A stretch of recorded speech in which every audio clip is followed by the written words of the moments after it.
Hello everyone, my name's Lan. The lesson we learned today is the noun compound in English. Here what you will find in these lessons. The first one is the corpus findings. The second one is the definition. And the last one is about the formations of the noun compound. I'm certain that you have ever written these words in your writing or you use them in your conversation. But have you ever noticed the difference when you wrote them in two separate words or in just only one single word or with hyphen, or in your conversation you place your stress on the first or the second element? Actually, when these words are written as one single word or with hyphen, they are considered the noun compound. And the way you wrote these words may change their syntactic role in the sentence or may change their meaning. It is common knowledge that the noun compound is not an easy matter for us to master, and it seems that it is not a common learning topic at school. However, the corpus findings have shown that noun compounds are more frequently used in news and in written register than in daily conversation.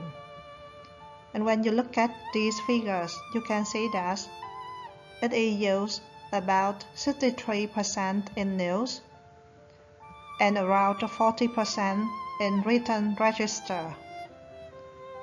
But in daily conversation, it's just about 20%. So if we want to write in formal styles or read the news in English, it's advisable that the noun compound should not be neglected in our syllabus. Let's begin the lesson. To start with the definition. A noun compound is usually made up of two words. For example, the noun compound cheesecake is formed by the noun cheese and the noun cake. Not frequently, the combination is in the form of more than two words, as in the following examples: mother-in-law, lady-in-waiting, or commander-in-chief.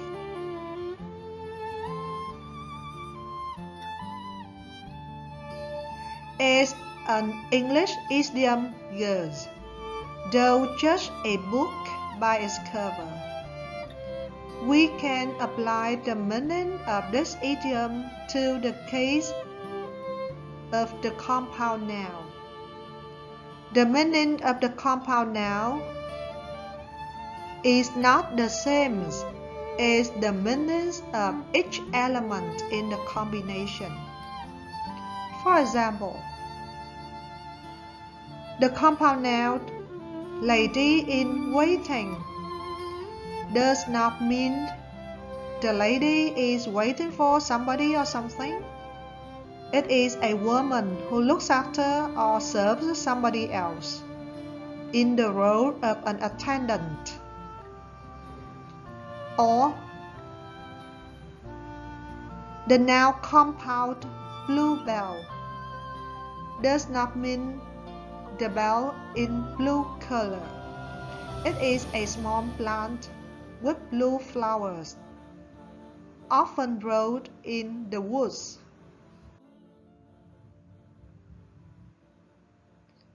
The most important point of the lesson today is the formation patterns of the noun compound.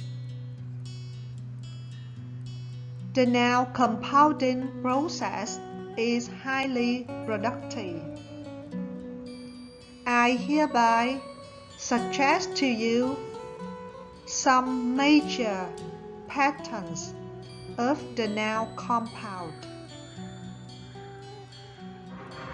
The first four patterns is the combinations of the first element is the noun, and the second element may be another noun, or verb ER-ORANT, or preposition and another noun, or the gerund.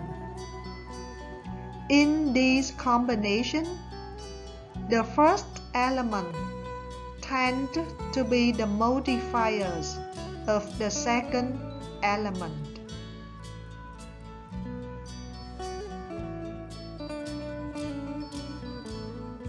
The next four patterns are the combinations of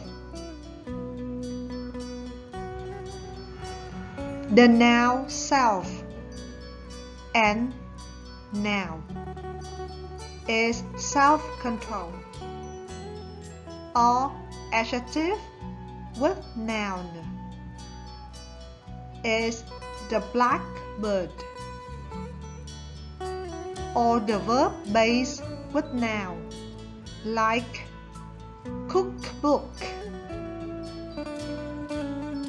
or the gerund and noun is in the example filling station.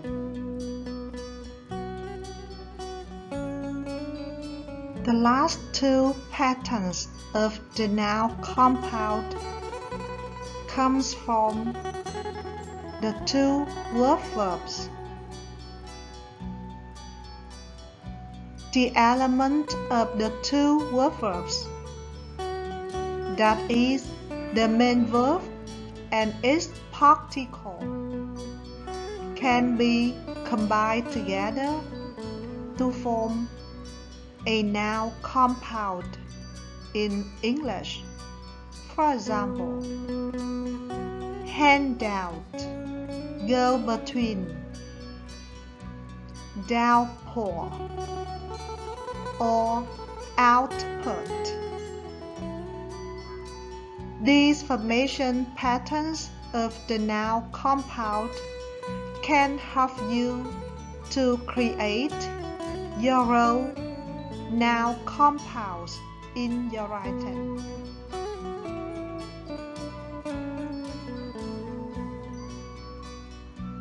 Another important point of the lesson is the plural forms of the noun compound. Because the noun compound is the combination of two words or more than two words, there are many cases in which the noun compound is in the plural.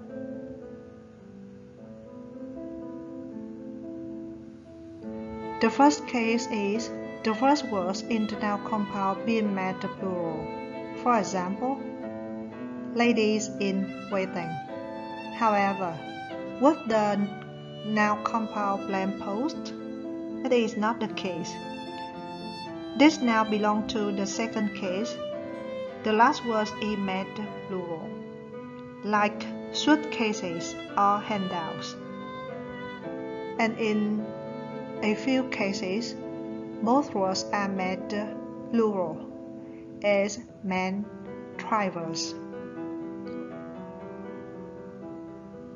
Remember that when the noun compound is in the role of noun count, no words are made plural like the noun downturn. Actually, the noun downturn can be used in the non-count or countable noun, but it is preferably used in the non-count noun. So, downturn.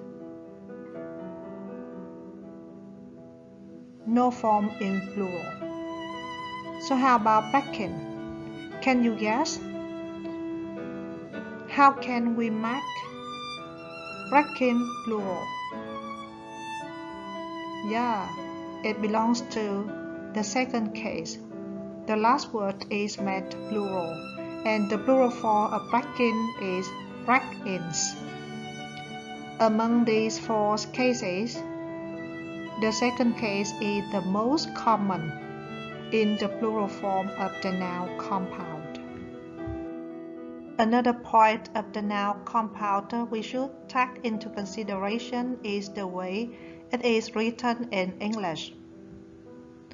The noun compound may be in the form of two separate words, or it can be written as one single word, or with hyphen. Because there is no clear dividing line between the compounds with hyphen, with space and free combinations, it is advisable that you should pay attention to any noun compounds you come across in your readings, so that you can write the correct noun compound. Last but not least, although the noun compound is not frequently used in our daily conversation, it is essential for us to notice the way it is pronounced in English. Usually, in the combination of noun and noun, both words are stressed. However, in the rest of the cases, the first word is usually stressed. So if you forget how to put the stress marks on the noun compound, you can place your stress on the first element of the noun compound. Hi guys! In order for you to know more about the topic you are learning, here's some assignment for you.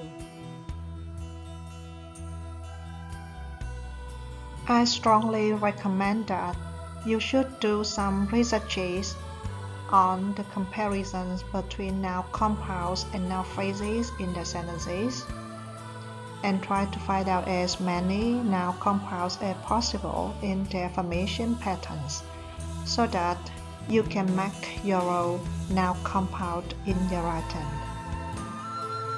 Or you can self-study, exploring the difference in the meanings of the following words in each pair.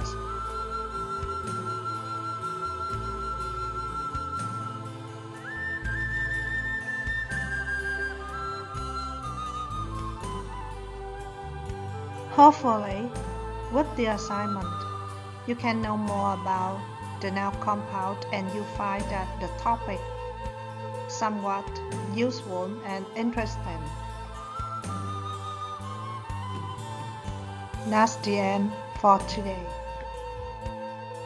Thank you. See you again.